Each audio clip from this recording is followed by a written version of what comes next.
성경은 마태복음 5장 44절을 같이 한번 보고 박미란 집사님이 기도하도록 하겠습니다. 마태복음 5장 44절 같이 한번 읽겠습니다. 나는 너희에게 이르노니 너희 원수를 사랑하며 너희를 박해하는 자를 위하여 기도하라. 아멘. 오늘 우리가 이제 기도 이런 제목으로 함께 은혜를 나누겠습니다. 제가 그 유튜브 채널을 이렇게 보니까 이런 게 하나 있어서, 우리가 그 대도 조세영 아시죠? 이 사람이 이제 도둑질을 워낙 많이 해가지고 대도라는 이름이 붙었어요. 이 사람이, 제가 이제 그 사람 어느 정도 변화가 안 되는가 이런 것에 대해 사람이 잘 안 바뀐다는 거예요. 이 사람은 이제 어려서 성장 과정이 고아원에서 살았더라고요. 그러다 보니까 굉장히 불우한 이제 어린 시절을 보내다 보니까, 그리고 이제 16살 때 이제 고아원에 나와가지고, 옛날에 이제 고아원이 굉장히 폭력이 많고 학대를 많이 하다 보니까 고아원에서 또 도망치는 거죠. 그래서 고아원에서 나와서 이제 16살 때 남의 집에 들어가서 그 노수저 있잖아요. 옛날에 보면 이 노수저를 그가 훔친 게 이제 도둑질의 출발이었다 이렇게 나옵니다. 그래서 이제 도둑질을 늘 하다가 이제 잡혔어요. 그래서 이 사람은 이제 감옥을 진짜 어마어마하게 다닙니다. 근데 이 보통 도둑놈들은 별로 유명하지 않는데 조세영 씨가 이제 유명하게 된 이유가 있더라고요. 이 사람은 이제 왜 유명하게 됐는가? 조세영은, 이 사람이 이제 유명하게 된 이유는 이제 부잣집들 있죠. 국회의원, 국무총리 이런 사람들이 이제 집을 주로 도둑질한 거죠. 근데 이제 거기에서 물방울 다이어가 나온 겁니다. 근데 이 물방울 다이어가 돈으로 치면 환산할 수가 없는 거예요. 그러니까 이제 국회의원, 정관계, 우리나라 재계의 최고 부자들. 근데 대부분 이런 집들은 이제 뭐를 키우죠? 개를 키울 거 아니에요. 근데 어떻게 개를 키우는데 도둑질을 할 수 있을까? 그것도 참 의문이더라고요. 근데 이 사람은 굉장히 이 전략이 있어요. 개를 일주일 동안 고기, 육포 이런 걸 사갖고 와서 꼬셔요. 개는 먹을 거를 준 사람은 금방 친해진답니다. 그래서 이제 고기 같은 거를 주면 개가 이제 그 사람에 대해서 반감을 하겠죠? 안 가지는 거죠. 그래가지고 그 담을 넘어가는 거죠. 그때 당시 이제 CCTV가 없으니까. 그래서 이제 우리나라의 최고 기업의 창업주 딸 집도 털었어요. 근데 이제 이 사람이 유명하게 된 것은 물방울 다이어라고 해서, 이게 시가로, 액수로 이렇게 세계에 한두 개 있을까 말까. 근데 이 물방울 다이어의 주인이 안 나타나는 거예요. 그리고 이제 신문에 대대적으로 보도되면서, 왜냐하면 이게 내 것이다 그러면 세무조서가 들어갈 거 아니에요. 그러니까 다 자기 것이 아니라는 거예요. 그러니까 이것을 이제 하면서부터 이 사람이 유명해지기 시작합니다. 도둑놈이 원래 유명해지기는 어렵잖아요. 근데 이제 제가 이 사람에 대해서 관심을 가지게 된 게 뭐냐면, 그렇게 해서 이제 이 사람이 감옥 생활을 하는 과정이거든요. 근데 이제 감옥 생활에서 신앙생활을 한다고 이제 하는 거예요. 신앙생활. 여러분도 아시잖아요. 거기에서 이제 변화됐다 그래갖고 전도사로 이제 이 사람을 인정을 해주고 교회 다니면서 집회를 해요. 그리고 이제 재혼했어요. 재혼. 이 사람이. 그 재혼한 여자분도 만만치가 않더라고요. 39살인데 이 사람은 거의 60에 이제 39 여자분하고. 그런데 이 여자분이 약 300명의 직원을 둔 의료업체 사장이에요. 그러니까 어떻게 연결이 돼가지고 이렇게 결혼을 하게 됐어요. 그리고 이 사람이 이제 감옥에서 완전히 개가천성했다. 이래가지고 이제 감옥에서도 수많은 사람들을 개화시키고 또 교회에 나와요. 20년 살다가 이제 모범수로 나와가지고 간증 집회를 다녀요. 이게 다 이제 변화. 그 다음에 이제 유명한 우리나라의 그런 이제 그런 뭐죠? 이렇게 집에다가 이렇게 방범 장치하는 그 회사들 있잖아요. 소리 나게 하는 그런 회사의 이사가 됩니다. 이게 돈벌이가 될까 안 될까요? 엄청나죠. 그 이사가 되면 연봉이 몇 억이랍니다. 그리고 간증 다닐 거 아니에요. 그러니까 자기가 또 만든 한비태라고 하는 이 죄수들을 위한 이런 이제 단체를 만들어서 일을 하는 거예요. 그러니까 뭐 다방면으로 활동하고 돈도 많이 벌고 부인 또 의료업체 사장이잖아. 그러니까 이 사람이 너무 이제 잘 나가고 TV 출연까지 이제 하게 됩니다. 근데 문제는 이제 그 다음에요. 그렇게 유명세를 탔는데 일본에 가가지고 다시 뭘 하죠? 도둑질하다 잡혀버려요.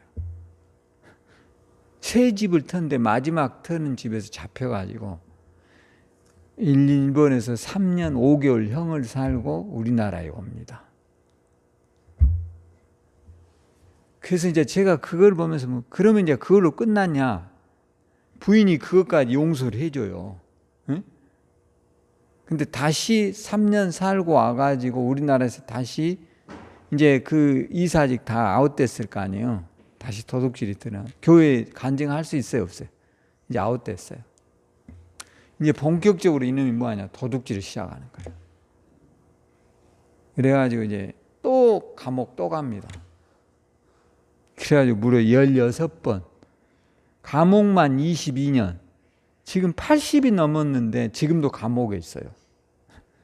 그러니까 제가 이제 그걸 보면서 뭘 느꼈냐면, 사람은 쉽게 바뀌지 않는구나. 왜 이렇게 안 바뀔까? 이 사람이 하나님 은혜를 받았다고 막 간증까지 하고 다녔거든요. 그러니까 우리가 함부로 이게 사람의 변화가 됐다라고 말하기 어려운 것 같아요. 제가 느끼기에. 에? 왜 그럴까? 이제 혼자서 목사로서 고민해 본 것은 우리가 쉽게 마귀가 놓아주지 않는다는 거예요. 아셨죠? 그러니까 여러분도 정신 바짝 차리고 신앙생활 잘 하셔야 돼요. 할렐루야. 그 사람이 돈이 없어서 여러분 도둑질한 게 아니에요. 돈도 어마어마하게. 왜냐? 방송 탔죠. 간증 집회 가죠. 큰 이 방범 회사의 이사죠. 부인 돈 벌죠. 그럼 왜 도둑질을 해요? 왜 그래요? 이제 이해가 안 가잖아요. 돈도 인문이라면 이해가 안 가잖아요. 돈 문제가 아니에요, 이거는. 이게 무슨 문제예요? 영적인 문제예요. 아셨죠? 어렸을 때부터 이미 도둑의 노예가 되어 있어요. 도둑질의 노예가. 그러니까 여러분이 어떤 습관을 고친다. 그래서 제가 조생을 보면서 이 사람은 참 고쳐지기 어려운 것 같구나. 이 사람이 지금은 어떻게 됐을까요? 가정 이혼당했어요. 그리고 그 부인은요 지금 절에 가 있어요. 너무 슬프죠. 그러니까 엉망진창이 돼본 거예요. 우리보다 훨씬 더 나은 삶이라고 말했던 그가 그러니까 우리가 추구하는 가치가 성공이라고 하는 것이 물질적인 게 아니에요. 오늘 우리는 영적인 싸움을 끊임없이 하지 않으면 어느 순간에 여러분들도 옛날로 다시 뭐예요? 돌아갈 수 있어요. 제가 그 사람의 유튜브를 보면서 크게 깨달은 게 있어요. 오늘 여러분도 예수 안에 있음을 늘 고백하고 사세요. 할렐루야. 한순간에. 조세형은 감옥만 22년을 살았어요. 그리고 감옥을 16번 가고 잡힌 것만 16번이야. 그리고도 재산도 어마어마하게 모았어요. 그럼에도 불구하고 끊임없이 82살인 지금도 82살이 됐을 때도 어떤 빌라를 털다가 82살이면 나이가 몇이요? 그런 사람이 또 절도를 해요. 82살인데 웬만한 사람 82살이면 어디가 있어야 돼요?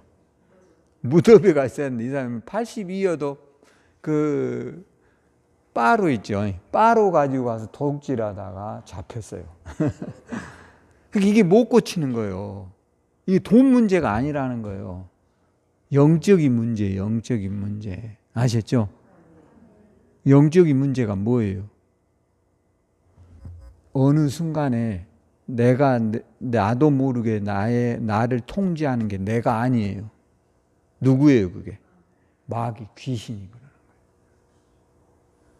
거예요. 여러분이 지금 여러분 스스로를 컨트롤할 수 없다는 것은 누구에게 사로잡혀 있어요? 귀신에게 사로잡혀 있어요. 정신 차려야 돼요. 오늘 여러분이 너무 중독에 빠지지 않도록 기도하셔야 돼요. 할렐루야. 제가 그분을 보면서 안타깝더라고요. 얼마나 많은 교회에서 조생을 데려다가 초청 간증회를 했거든요. 그래서 내가 그걸 보면서 이게 참 허상이다. 사람이라는 게 허상이에요. 여러분이 가지고 있는 믿음이 굉장하지 않아도 여러분 속에서 역사하신 하나님 앞에 감사하세요. 할렐루야. 내 것이 소중함을 깨달으라고요.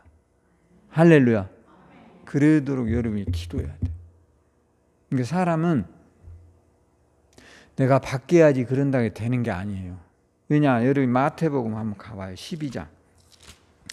12장에 보면 이런 말이 나와요. 43절 한번 읽어봐요. 더러운 귀신이 사람에게서 나갔을 때 물 없는 곳으로 다니며 뭐하죠? 시기를. 그러니까 여봐보세요. 뭐하기를 구한다고요? 시기를 구한다. 귀신은 피곤할까요, 안 할까요? 응? 피곤하니까 뭐해요? 쉬려고 간 거야. 그러니까 여러분의 집이, 여러분의 지금 이 몸이 귀신이 살기에 적합한 장소가 귀신은 여러분 특징이 그러잖아. 더러운 곳에 머무르는 거예요. 어디에 머무른다고요? 여러분 성령은 더러운 곳에 머물러요? 깨끗한 곳에 머물러요? 깨끗한 곳, 물과 같은 성령이라 하잖아. 물과 같은. 근데 귀신은 항상 어디에 있어요? 더러운 귀신. 그러니까 더러운 곳에는 사람이 쉴 수 있어요, 없어요? 없어요, 여러분. 절대 쉼이 없어요. 피곤하거든요. 여러분, 이 도시가 얼마나 우리가 보면 복잡한, 그러니까 도시 사람들은 주말 되면 어디로 튀어요? 시골로 튀어버려요. 왜요? 이게 복잡하거든요. 오늘 여러분의 튀는 것은 교회로 튀시기 바랍니다. 할렐루야. 근데 이제 더러운 귀신은 쉴 곳을 찾아라 다녀요. 쉴 곳을. 그러면 어떤 것이 쉴 곳이냐? 이 성경에 봐봐요. 그 집이 뭐라고 그랬어요? 비어 있고 수리되어 있고 청소되어 있단 말이에요. 그럼 우리가 보기에 이 집이 리모델링 돼서 살기가 좋은 집이네. 그게 아니에요. 마귀가 살기에 좋은 환경으로 만들어져 있어요. 한마디로 말해서 하나님의 성전이 아니에요. 우리가 고린도전서 3장 16절에 보면 이런 말이 나와요. 한번 가봐요. 고린도전서 3장 몇 절이요? 16절. 자, 뭐라고 그랬어요? 너희가 하나님의 성전인 것과 하나님의 성령이 너희 안에 계시는지를 알림. 우리가 하나님 뭐라 하죠? 성전이래요. 이 안에는 여러분 왜 우리가 귀신이 들까요? 여기가 복잡한 사람들이 귀신 들어요. 너무 걱정이 많아요. 너무 고민이 많아요. 그런 것들을 마귀가 집어주는 거예요. 마귀가 여러분에게 너무 복잡한 생각을 집어넣어줘요. 그러니까 그렇게 안 되려면 여러분의 마음을 하나님의 말씀으로 채워놔야 돼요. 여러분이 보기에 이 일례로 이제 우리가 이런 이제 컵이다면 컵이 아무것도 들어있지 않다면 그 비어 있을까요? 뭐가 들어 있을까요? 물을 채우지 않으면 컵에는 비어 있어요. 뭐가 들어 있어요? 그렇죠. 우리 눈에는 이제 안 보이지만 비어 있게 보이죠. 그러나 실제로는 컵 안에는 뭐가 들어 있어요? 보이지 않는 많은 공기들이 들어 있어요. 거기에 들어 있다고요. 근데 물을 채우면 뭐가 들어가요? 물이 채워지는 거예요. 근데 여러분이 그 컵을 가지고 부탄가스를 이렇게 넣으면 부탄가스가 눈에 보여요, 안 보여요? 안 보여요. 몰라요. 들어있는지를. 여러분의 마음도 똑같아요. 여러분의 마음이 하나님 말씀이 들어있지 않으면 뭐가 들어가 있어요? 누군가 여러분 속에 악한 영이 여러분 속에 거기에다가 씨앗을 심어놔요. 이게 자라는 거예요. 점점 자라서 나중에는 여러분에게 고민을 안겨다 줘요. 저주를 안겨다 줘요. 절망을 심어다 줘요. 그래서 여러분의 집이 비고 수리되고 청소되지 않도록 하나님 말씀으로 늘 채워놔야 돼요. 할렐루야. 오늘 여러분의 마음을 하나님 말씀으로 채우기를 주의 이름으로 축원합니다. 그렇지 않으면 여러분의 마음의 밭에 우리가 컵이라 해서 이게 비어있는 게 아니에요, 여러분. 이 공간은 우리가 비어있는 것 같지요? 그렇지 않습니다, 여러분. 여기는 지금 산소가 최소한 75% 있어요. 그러면 우리가 숨 못 쉬고 죽어요, 다. 어디에서 들어오냐? 아무리 밀폐돼도 다 들어오게 돼 있어요. 근데 여기에 산소보다 많은 이산화가스, 이산화탄소를 집어넣으면 어떻게 돼요, 우리가? 금방 다 죽어버려요. 오늘 여러분의 가슴 속에 보이지 않는 하나님의 말씀을 마음판에 새겨놔야 돼요. 할렐루야. 그렇지 않으면 우리는 그냥 다 소멸하는 거예요. 마귀가 여러분에게 나쁜 씨앗을 심어놔요. 이게 자라는 거예요. 그러니까 나쁜 쪽에 영양분을 주지 말아야 돼요. 나중에 이 나무가 크면 감당할 수 있어요, 없어요? 없어요. 우리 힘으로는 불가능한 거예요, 여러분. 그러니까 어떻게 돼요? 귀신에게 끌려다니는 거예요. 귀신이 하자는 대로 하는 거예요. 그러니까 내가 아무리 난 안 해야지 이제 이 잘못됐구나 이렇게 해도 또 다시 가요, 안 가요? 간다니까. 이미 이게 어마어마하게 커버렸기 때문에. 이미 여러분을 잠식해버려요. 그래서 우리가 신명기에 가봐요. 신명기 구약 성경에 보면 신명기에 구약 성경에 민수기 다음에 이제 신명기 나오죠. 신명기 보면 이런 말이 나와요.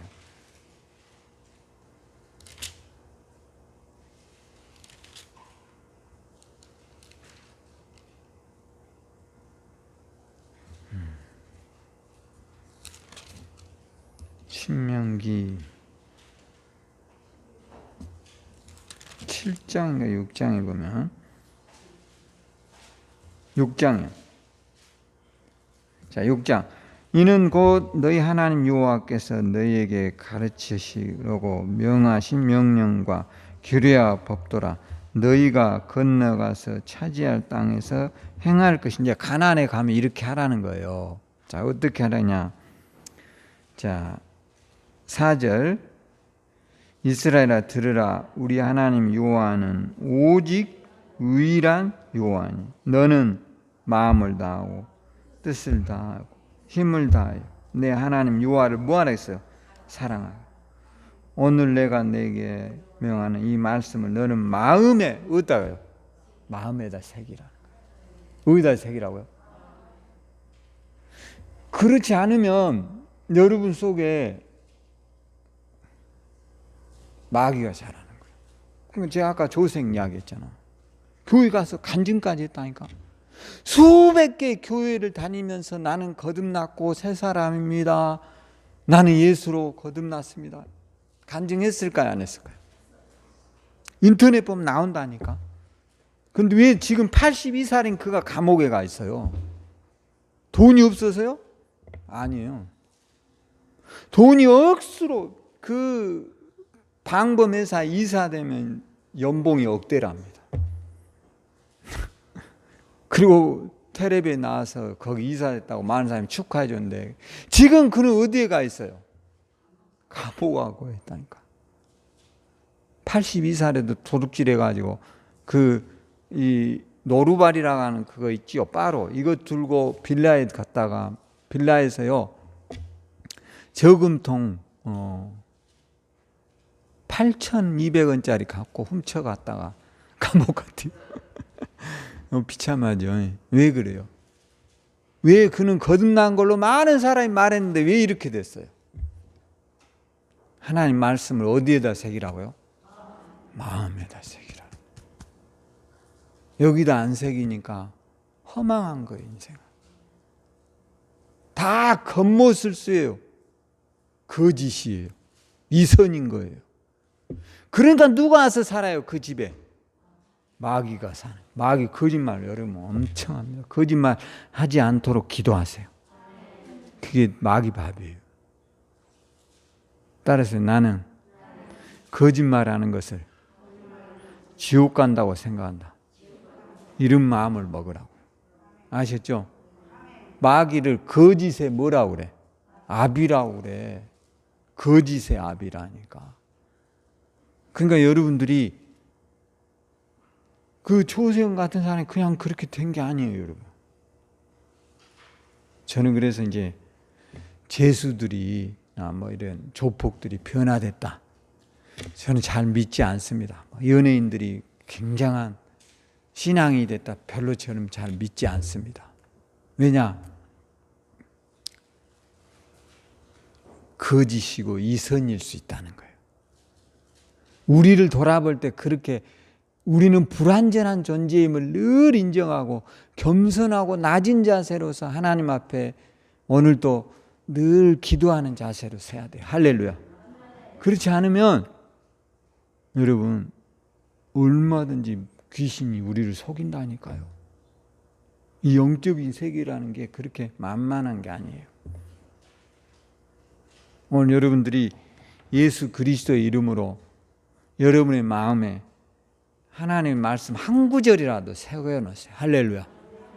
할렐루야. 여러분의 인생에서 나를 늘 넘어지게 하는 게 있어요. 네? 그렇다면 거기에 힘이 되는 말씀 하나라도 딱 붙잡으란 말이에요.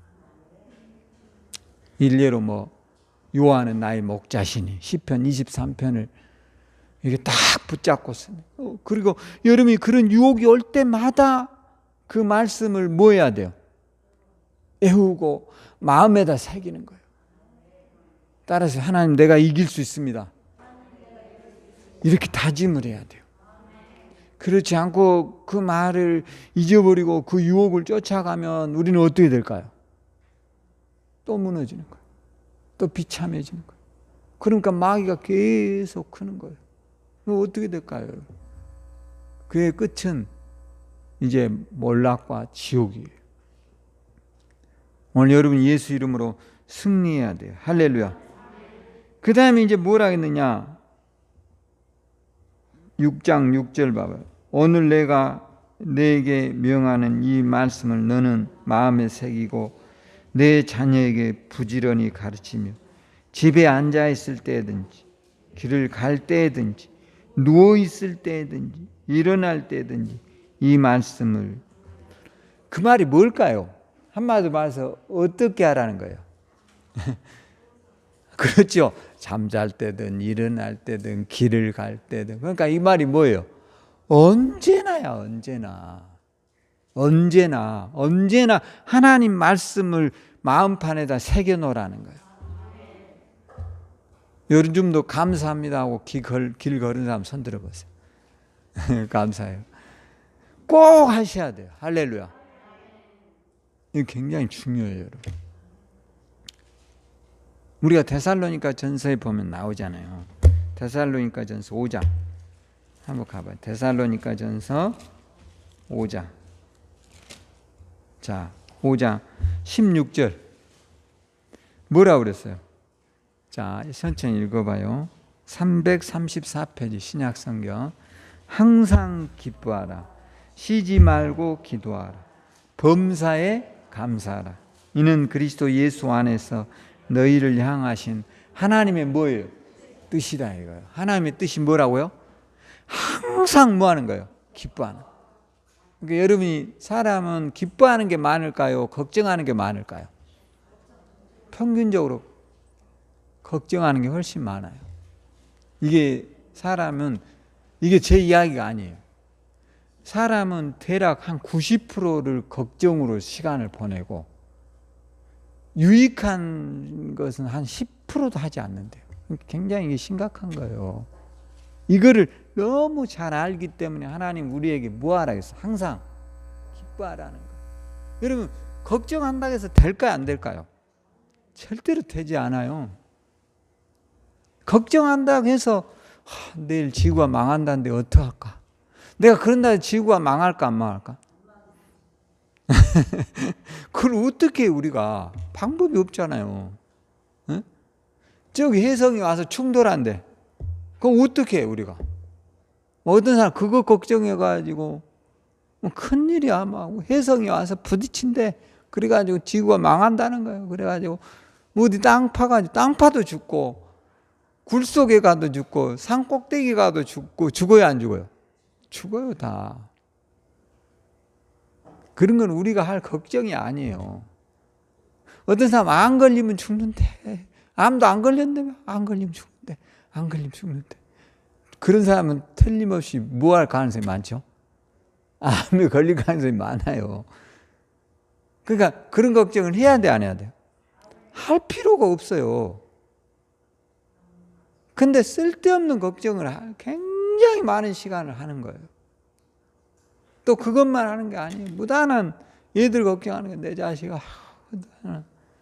여러분의 부모는 여러분을 걱정했을까 안 했을까? 내 부모님은 나를 걱정했을까요 안 했을까요? 했죠. 우리 부모님이 걱정해서 내가 잘 컸을까? 그 생각해 봐요. 우리 어머니가 매일 걱정하기 때문에 내가 잘 컸을까? 그렇지 않아요. 그러니까 여러분도 너무 걱정할 필요 없다고요.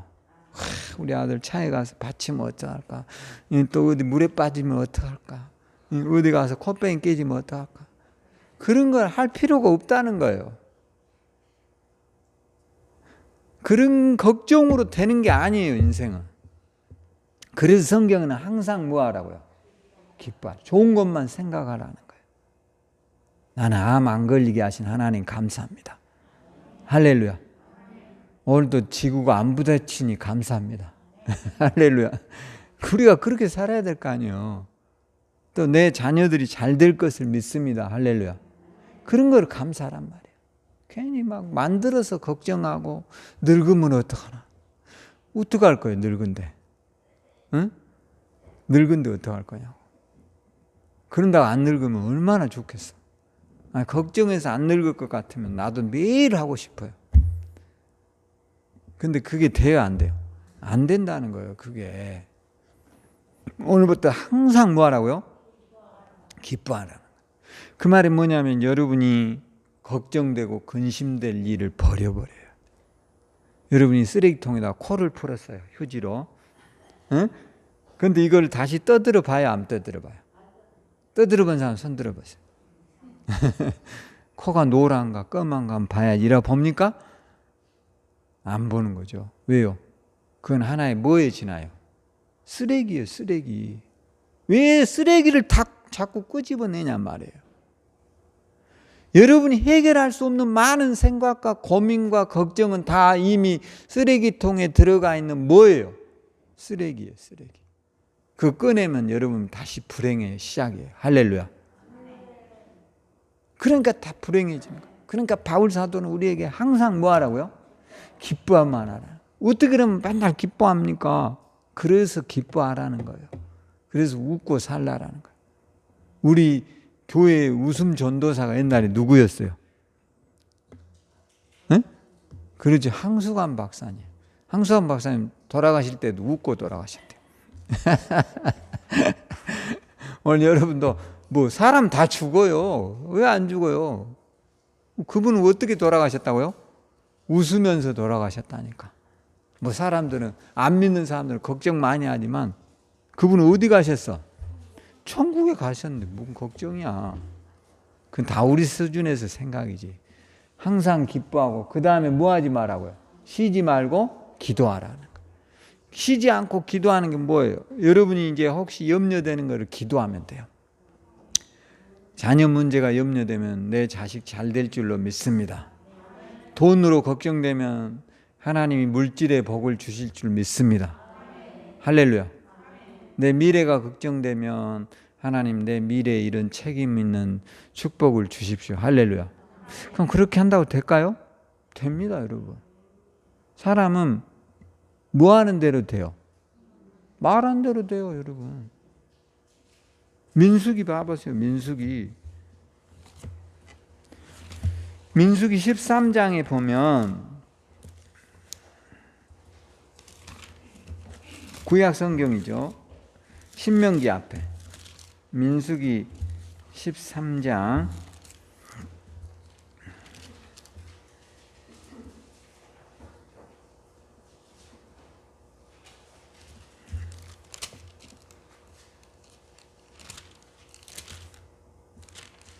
민수기 14장 28절.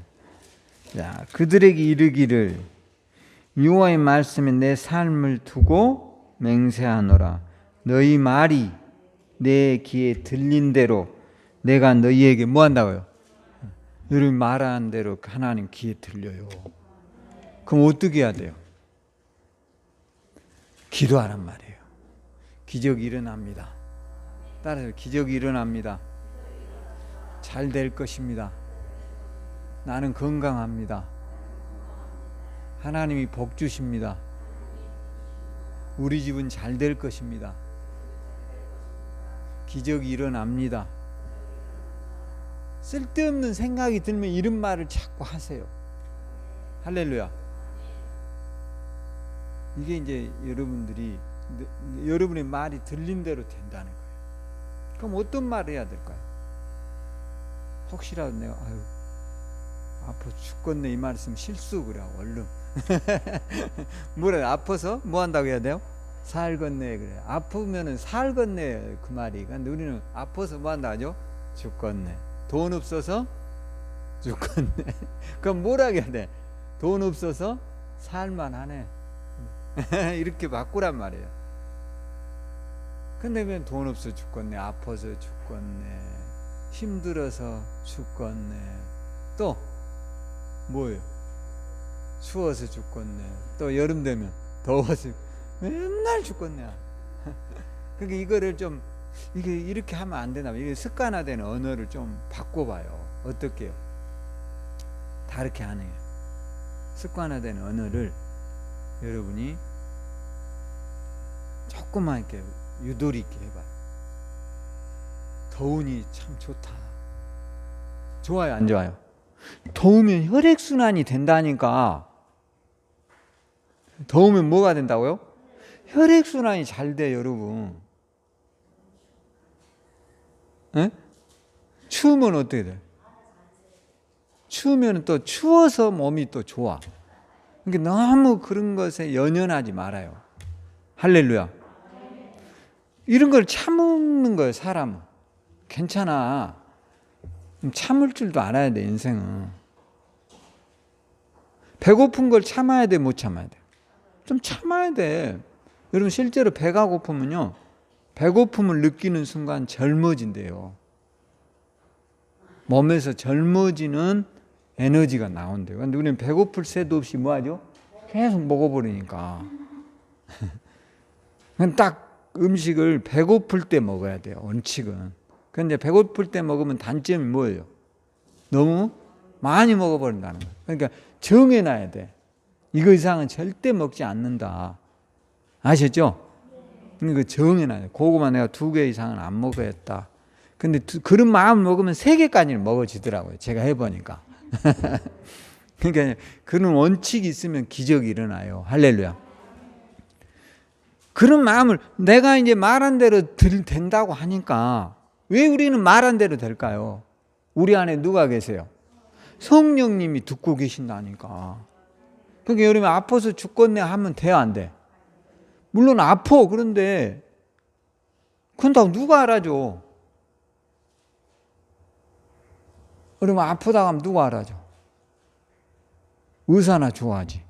의사가 왜 좋아할까? 그러죠. 웬 떡이냐 그러지. 그러니까 뭐 해야 돼, 여러분이? 아플 때 뭐라 그래야 돼? 이렇게 주님 살아있으면 감사합니다. 죽은 사람 아플까 안 아플까? 전혀 안 아파요, 그 사람들은. 살아있는 모든 생명체는 조금씩은 50이 넘으면 조금씩은 뭐해?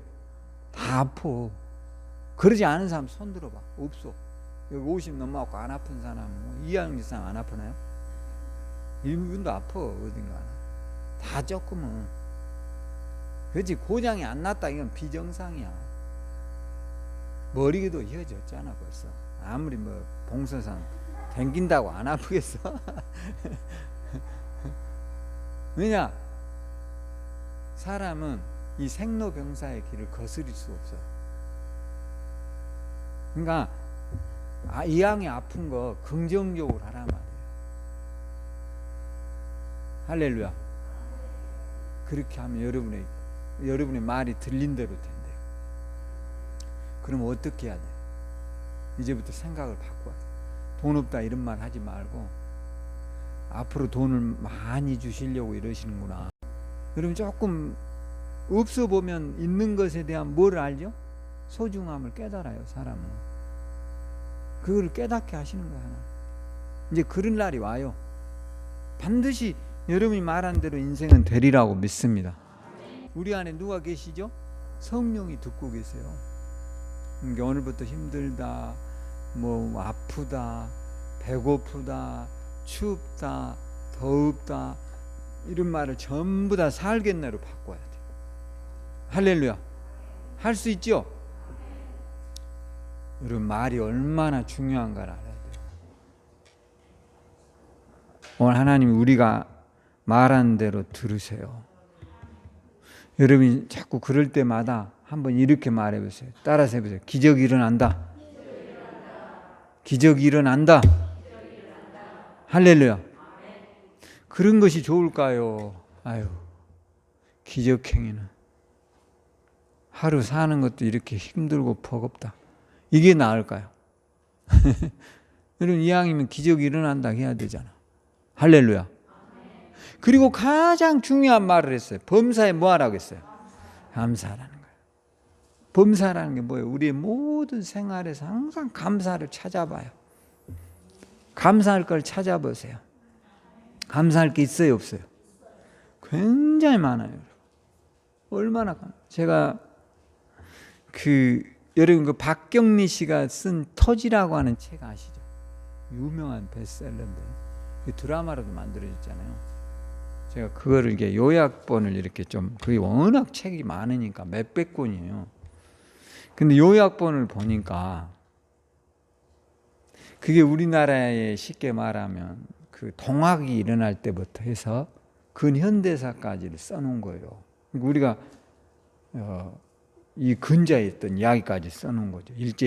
동학을 거친 다음에 일제시대가 오잖아요. 우리가 가장 어려운 우리 한국의 이야기예요. 이게 꼭 보아볼 필요는 있어요. 얼마나 슬프고 아프고 눈물 나온 이야기인가가 이제 박경리가 쓴 토지에 나온 이야기예요.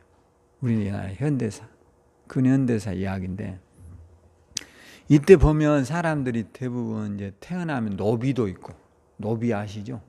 태어나자 뭐예요? 노비예요. 우리 아버지가 노비면 내가 뭐가 될까요? 노비가 되는 거예요. 이유도 없어요. 그냥 아무리 똑똑해도 소용없어요. 아버지가 양반이면요, 무조건 양반이야. 참 이런 어이없는, 그러니까 보통 사람은 절대로 출세할 수 없는 시스템이 되어 있어요. 지금 우리 대한민국은 그래요, 안 그래요? 안 그래요, 여러분. 여러분의 자녀는 대통령 될 수 있어요, 없어요? 100% 돼요. 왜? 꿈이 있고 노력하고 그럴 만한 그릇이 되면 될 수 있어요. 우리가 그릇이 안 되니까 못 되는 거예요. 여러분의 자녀들이 그런 그릇이 되도록 기도하세요. 근데 그때는 될까요, 안 될까요? 안 돼. 소용없어. 얼마나 불합리한 사회인지 몰라요. 특히 여성분들은 이루 말로 할 수가 없어요. 그 고통이, 그 책 보면요, 여성들의 고통이 면면인 모든 글 속에 묻어 나와요. 이루 말로 할 수 없는 고통을 겪어요. 그런데 지금의 사회에는 그렇지가 않아요. 여러분들에게 기회가 주어졌어요. 할렐루야. 그런데 우리가 아무것도 하지 않아요. 좋은 기회를 다 악한 마귀들에게 다 뺏겨버려요. 이거 굉장히 우리가 정신 차려야 돼요. 좋은 자리 지금 누가 다 차지하고 있어요? 대부분 여러분 신자들이 아니에요. 이게 안타까운 일이에요. 우리가 너무 게을러요. 제 나이에는 이제 이미 쉽지 않아요. 근데 여러분이 지금 젊다면 오늘 여러분이 다윗과 같은 용맹함과 솔로몬 같은 지혜를 가지고 세상에 도전해야 돼요. 할렐루야. 그 기회를 우리는 다 잃어버리고 있어요. 그리고 그 좋은 기회를 불신자한테 다 뺏겨버려요. 지금. 그리고요, 우리 교인들이 의외로 교인들 빼고 막 이단들이나 이런 기독교에 종사하는 사람이 너무 맹신적이에요. 그러다 보니까 우리 침례교 같은 데도 옛날에는요, 자식들 학교 안 보냈어요. 학교 가면 잘못됐다고. 우리 부모님 세대들 침례교 목사들이 그랬대요. 근데 그렇게 하면 안 돼. 도태돼 버려요. 여러분들에게 지금 우리나라는 기회의 땅이에요. 아셨죠? 뭔 기회냐? 그런데 기회라고 말한 사람에게는 기회가 와요.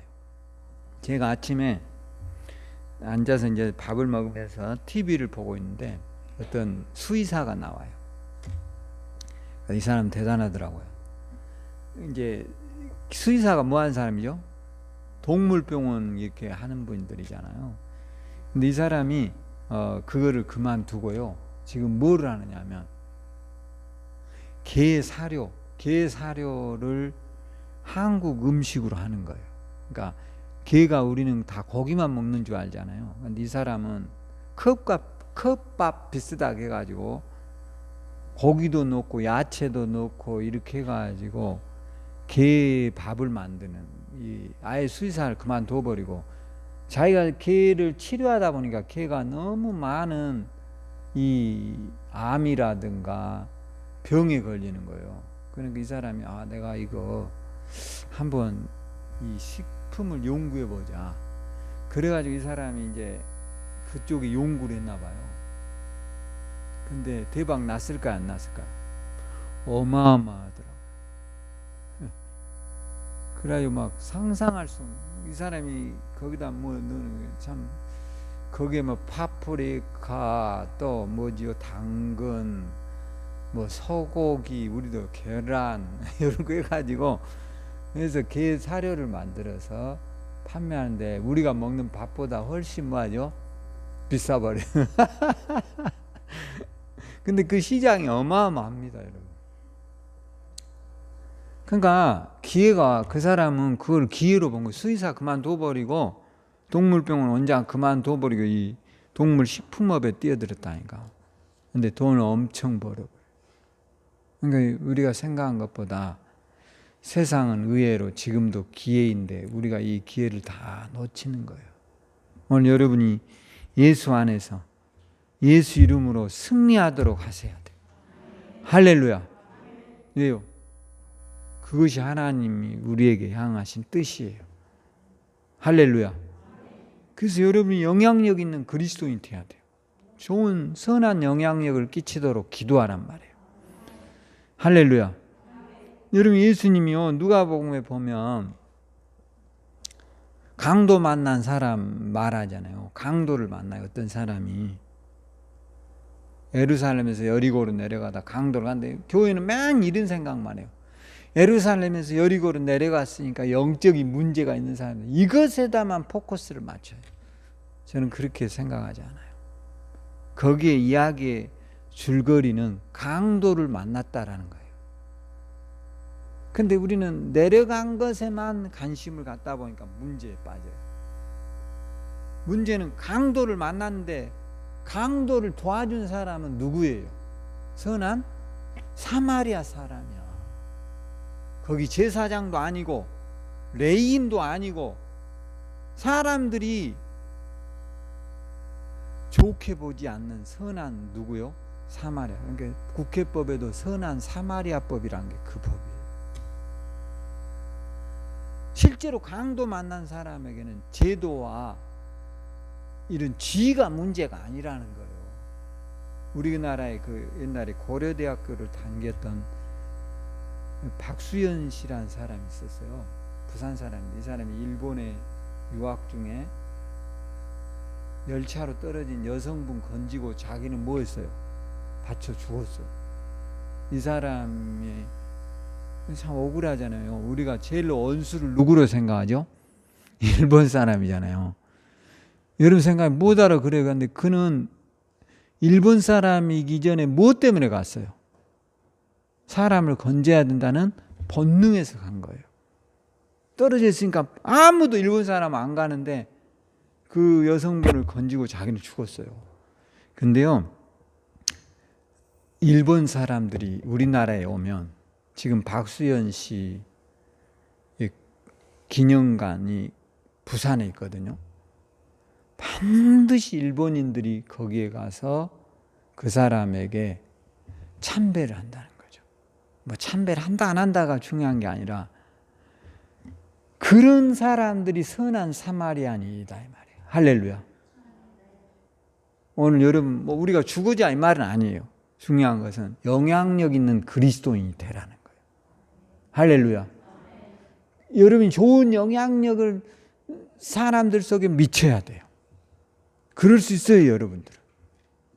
앞으로 우리는 그런 목표를 갖고 살아가야 돼요. 그러기 위해서 돈 버세요. 할렐루야. 그러기 위해서 여러분이 건강하셔야 돼요. 선한 사마리아의 사람이 되기 위하여.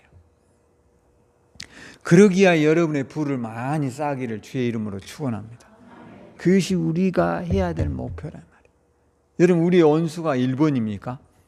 어떻게 생각하세요? 우리의 원수가 북한인가요? 한번 여러분 손 들어보세요. 우리의 원수가 일본이다 이런 사람 손 들어보세요. 아니, 여러분의 의견을 존중해요. 나는 우리의 원수가 북한이다 이런 사람 손 들어보세요. 자, 우리의 원수가 중국이다 이런 사람 손 들어보세요. 우리의 원수가 소련이다 이런 사람. 근데 여러분이 물론 속으로는 뭐 들었을 수도 있고 안 들을 수도 있고 지금 안 드시고 어떤 분은 들기도 했는데 중요한 것은 여러분 북한이 우리 원수일까요? 어떻게 생각하세요? 북한과 우리는 왜 이렇게 됐을까요? 자, 우리가 조선시대 때는 북한하고 우리가 갈라졌어요, 안 갈라졌어요? 안 갈라졌어요. 고려시대에는요. 조선 다음에가 어떤 나라였어요? 조선 다음에가 어떠였어요? 고려였잖아요. 고려 다음에는 어디였어요? 삼국이었잖아요. 삼국. 신라, 고구려, 백제. 삼국이 통일됐었잖아요. 그러니까 삼국이 있었고 고려가 있었고 그 이후에 어디가 있었어요? 조선이 있었죠. 이때는 나라가 하나였을까요? 갈라졌을까요? 하나였다니까. 그럼 왜 갈라졌어요? 이런 북한과 우리는 왜 갈라졌어요? 응? 혹시 여러분 왜 갈라졌을지 생각할 수 있어요? 아마 어려울 수도 있어요. 근데 북한과 우리가 왜 갈라졌어요? 이유가 있어요. 일본이 우리를 점령한 때가 조선시대예요. 아시죠? 그렇게 멀지 않아요. 우리가 강복 지금 몇 년이에요? 대략 한 70 몇 년이에요. 그러죠? 70년 넘었어요. 그런데 우리가 일본에 36년의 지배를 받거든요. 그러니까 지금으로부터 100년 전 이야기예요. 그러면 일본이 우리를 점령하기 이전에 우리가 하나였었는데 왜 갈라졌냐? 북한하고 남한으로. 일제시대를 거칠 때 전 세계가 이념의 문제가 생긴 거예요. 소련의 공산당, 민주주의를 추구하는 미국. 근데 공산주의가 여러분 뭘까요? 공산주의는 우리가 민주주의를 말하면 시장 경제예요. 시장 경제라는 건 누구든지 자유롭게 물건을 사고 팔 수 있는 게 시장 경제잖아요. 그게 이제 민주주의의 가치예요. 근데 공산주의는 그런 게 아니에요. 왜 공산주의가 생겼냐면 너무 편중이 된 거예요. 막 너무 부자가 많아. 여러분 실제로 지금 우리가 번 돈으로 서울에 집 살 수 있을까요? 없을까요? 여러분이 강남 같은데 우리가 집 살 수 있을까요? 여기 아마 천안에서 몇 명 사기 어려울걸요. 그 정도로 집값이 비싸요. 뭐 연예인들이 여러분 살고 있는 한남동 뭐 이런 데는 몇백억 한다 하잖아요. 우리가 실제로 살 수 있을까? 없잖아요. 그들과 우리는 다를까요? 같은 사람일까요? 같지요. 근데 이런 불평등함이 계속되면 자본주의가 몰락해요. 이게 굉장히 위험한 거예요. 그래서 모든 사람이 똑같은 대우를 받는 공산주의가 생겨난 거야. 저게 이제 그렇게 해서 북한이라는 나라가 세워진 거예요. 그 사람들도 추구할 때 가치는 똑같이 일해서 똑같이 분배해서 먹고 살자로 출발한 거예요. 그러니까 그들은 우리 같이 이렇게 뭐 이렇게 대통령 이렇게 안 해요. 동지라고 하잖아. 누구 동지, 김정은 동지 이러잖아요. 응? 이게 다르다니까 우리하고. 우리가 동지를 누구라고 그래? 같은 선상에 있는 사람, 저 사람 내 동지야 이러잖아. 그런 식으로 동무 그러잖아 얘들은. 그러니까 언어 자체가. 근데 우리는 뭐 가장님, 부장님 이런 직급 제도잖아요. 그러니까 다르단 말이에요. 그런데 그렇게 되어버렸는데 그들이 원하는 세상은 안 되어버린 거죠. 또 우리가 원하는 우리가 민주주의를 했지만 모든 사람이 행복하지 않아요, 사실은. 그러니까 우리가 생각하는 북한이 우리 원수다 이렇게 생각해 버리는 것도 문제예요, 사실은. 나중에 시간이 지나면. 왜냐? 그렇게 해서 원수이면 북한이 여러분 망해버려야 되잖아요. 그럼 망하면 그 사람들이 어디로 갈까요? 우리한테 올까요? 중국한테 갈까요?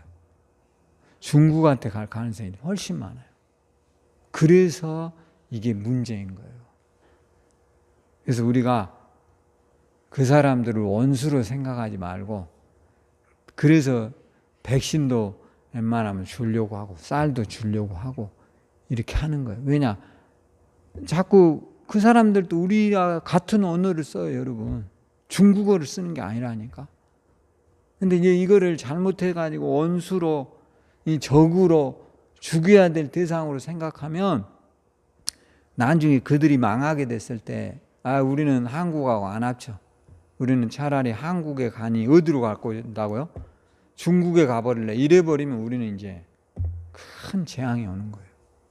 그래서 우리로서는 인도적으로 협력해야 할 수밖에 없는 상황이에요.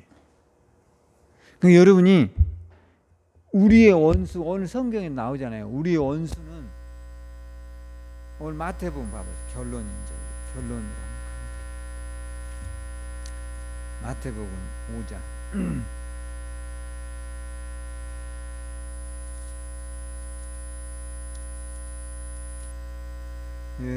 여기 44절 전에 43절, 또 내 이웃을 사랑하고 내 원수를 미워하라 했다는 것을 너희가 들었으나 나는 너희에게 이르노니 너희 원수를 사랑하며 너희를 박해하는 자를 위하여. 사실 우리가 이렇게 하기 굉장히 어려워요. 응? 우리가 이제 북한을 원수다 그러면 그들을 위해서 뭐 하라겠어요? 성경은 기도하래요. 기도. 그런데 우리가 그거는 사실 너무 어려운 이야기야. 사실 근데 예수님은 이제 38절 같은데 봐봐요. 또 눈은 눈으로 이는 이로 갚으라 했다는 것을 너희가 들었으나 나는 너희에게 이르노니 악한 자를 대적하지 말며 누구든 내 오른밤 뺨을 치거든 왼밤도 돌려주고 또 너를 고발하여 속옷을 가지고자 하는 자 무엇을 두고요?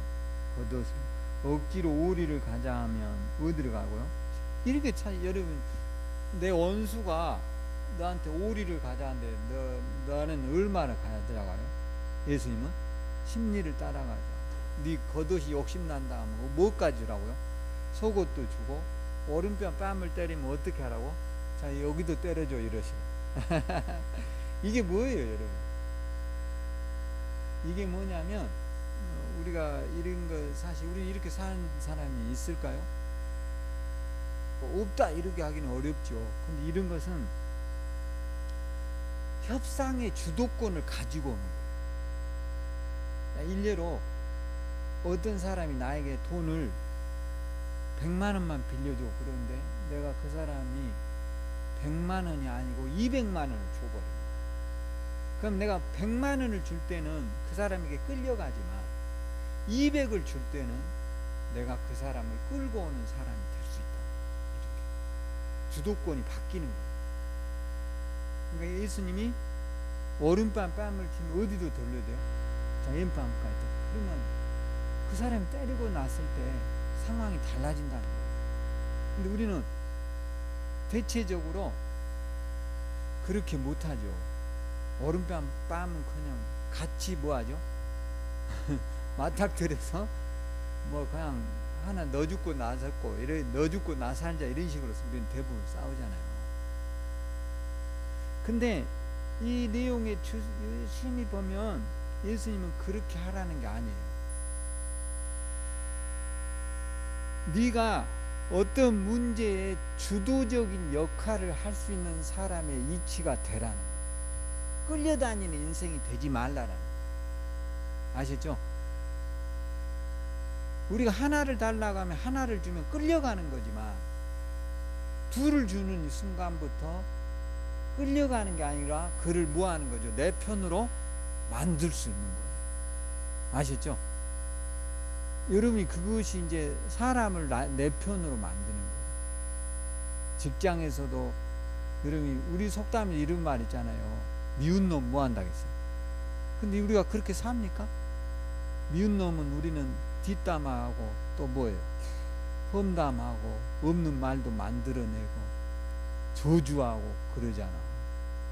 근데 이제부터는 어떻게 해야 돼? 미운 놈? 떡 하나 더 주는 것이 그를 내 편으로 뭐 하는 거예요? 만든다는 거예요. 이게 예수님은 주도권이 여러분에게, 이제 그리스도인은 인생의 주도권이 여러분에게 있다라는 것을 인정하고 살아요. 제가 우리 동생이 남동생 이제 뇌졸중이 와가지고 굉장히 기적처럼 좋아져 버렸어요. 근데 말이 아주 못하진 않는데 조금 이 어느 쪽에 문제가 있어요. 작년에 사실은 제 동생이 그런 문제가 생겼어요. 여러분들도. 그런데 이제 그 아팠을 때 이야기해요. 아팠을 때만 직장만 가게 해주세요. 그러면 내가 더없이 감사하고 직장을 갔어요. 복직이 됐어요. 그러니까 이제 어떻게 됐냐? 매일 죽겠다고 그래요. 저한테 전화해서 뭐가 죽겠냐? 그러니까 말이 안 돼서 미치겠다는 거예요. 그래서 내가 야 초심을 잃지 말고 살아있는 것에 감사하고 살아. 응? 너 옛날에 뭐라고 그랬어? 직장만 가면 가서. 그러니까 어느 날 그러더라고요. 형님 내가 정신이 돌았나 봐요. 그래서 왜 그랬더니 내가 옛날에는 직장만 복직하면 된다 했는데 욕심이 너무 가해서 너무 사람은 다 그렇게 되는 거예요. 어느 순간에 내가 굉장히 은혜를 받은 사람인 것을 잊어버리고 사는 거예요. 그게 주도권을 잃어버리는 거예요. 그래서 내가 베풀고 살아라. 네가 옛날엔 직장만 자꾸 네 편으로 만들어라. 내가 막 말도 안 되고 글도 잘 안 써지고 그런다니까 내가 그랬거든요. 그러면 커피도 좀 사주고 옛날보다 더 조금 베풀고 살아. 그러면 다 네 편이 될 거야. 그런데 내가 그걸 잃어버리고 살았다는 거예요. 여러분도 그럴 수 있어요. 여러분의 편으로 사람을 만들라는 거예요. 아셨죠? 여러분 일례로 직장에서 커피 사와. 그럼 커피만 사주지 말고 거기서 아이스크림까지 하나 사다 줘버리세요. 물론 그러기는 쉽지 않을 수 있어요. 그런데 예수님은 그렇게까지도 하라는 거예요. 할렐루야. 그러면 인생의 주도권이 누구에게 와요? 내가 행복해진다는 거예요. 아셨죠? 그렇게 되는 거예요, 인생이. 근데 그가 요구하는 것만 갖다 주면 항상 나는 그의 지배를 받고 사는 거예요. 커피 갖다 줘, 여기 청소해, 뭐에 가면 그의 지배하에 있는데 내가 그 넘치도록 해버리는 거예요. 더 밥도 자주 사줘 버리는 거예요. 물론 그러려면 돈도 있어야 되겠지만 그를 복을 달라고 기도하란 말이에요. 할렐루야. 그래서 예수님이 오늘 우리에게 뭐라고 그랬냐? 44절. 나는 너희에게 이르노니 너희 원수를 사랑하며 너희를 박해하는 자를 위하여 기도해라. 기도하면 그런 마음이 생길까요? 안 생길까요? 아니 생긴다니까. 왜 안 생긴다고 그래요? 그런 마음이 이제 꼴보기 싫어지질 않아야죠. 아셨죠? 자꾸 대접도 해주고 싶고 커피 사주라고 하는데 아이스크림도 갖다 주고 싶고 내가 우리 동생한테 그렇게 하라고 그랬어요. 직장에서 나 아무래도 왕따 시키는 것 같다고 그래서 야 그러면 조금 네가 돈도 더 쓰고 밥도 자주 사주고 응? 이렇게 해야지. 너 너무 돈만 하지 말아라. 직장이니까. 그랬더니 그걸 깨달았다는 거예요. 내가 너무 인색하게 좀 사는 거다. 여러분들도 오늘 예수님 말씀처럼 원수가 누구예요? 북한일까요? 그럼 얼마나 좋겠어요. 여러분의 직장 내에 원수가 있고 여러분의 가정 안에 누가 있어요? 왼수들이 숨어 있어요. 문제는 그들에게 더 여러분이 기도해서 우리의 그릇을 넓혀가자. 할렐루야. 그럼 여러분의 주도권의 인생의 주도권이 누구에게 있다고요? 나에게 있다는 거예요. 나의 중심으로 세상이 바뀌어간다는 거예요. 오늘 그럴 수 있기를 주의 이름으로 축원합니다. 그러니까 이웃도 되게 꼴보기 싫은 놈은 뭐 해야 돼? 뭔가를 줘야지. 그가 여러분한테 줄까요? 절대로 주지 않아요. 근데 여러분이 주면 그가 바뀌어요. 할렐루야. 그렇게 하도록 하자 말이에요. 할렐루야. 그게 예수님이 우리에게 하신 말씀이에요. 할 수 있겠죠? 안 되면 그렇게 하도록 기도하고 오늘 그렇게 서기를 주의 이름으로 축원합니다. 주님 감사합니다. 오늘도 성령과 말씀으로 충만하게 해주시고 우리가 남과 부딪히고 상처받고 절망하지 말게 하시고 그 일이 우리의 기도가 되어서 인생의 주도권을 내가 행사할 수 있는 그리스도인이 되게 해 주시옵소서. 예수님 이름으로 기도합니다. 아멘. 지금은 우리 주 예수 그리스도의 크신 은혜와 하나님의 극진하신 사랑하심과 성령의 내주 충만한 역사가 오늘 인생의 주도권을 가지고 믿음으로 살고 기도하는 우리 성도들에게 주의 충만한 은혜가 함께하기를 간절히 축원드리옵나이다. 아멘.